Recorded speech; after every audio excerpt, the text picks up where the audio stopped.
In today's video, I'm going to teach you how to add a database to a Netlify project. To get started, the first thing you need is a serverless-friendly database provider. This matters because Netlify functions spin up and shut down very quickly, so your database should be able to handle short-lived serverless connections efficiently. In other words, you want a provider that works well in that environment, rather than one designed only for long-running traditional servers.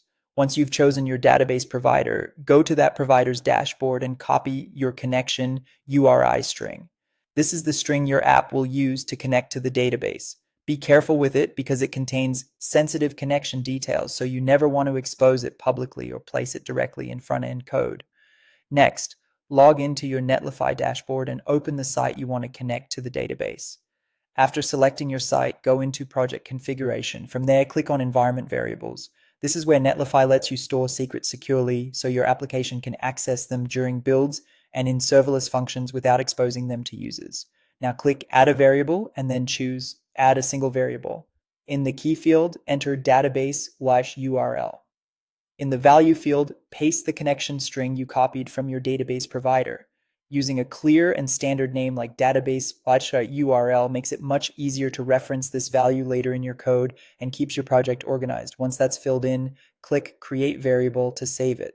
With the environment variable in place, the next part is to fetch your data securely using a serverless function. This is an important best practice because it keeps your database credentials on the server side.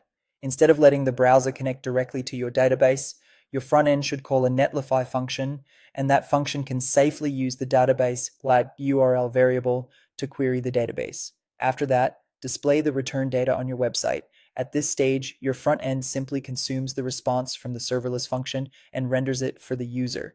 This setup helps keep your application both secure and scalable. Finally, deploy your project. Once the deployment finishes, your Netlify site will have access to the database connection through the environment variable, and your serverless function will be able to fetch and serve data securely.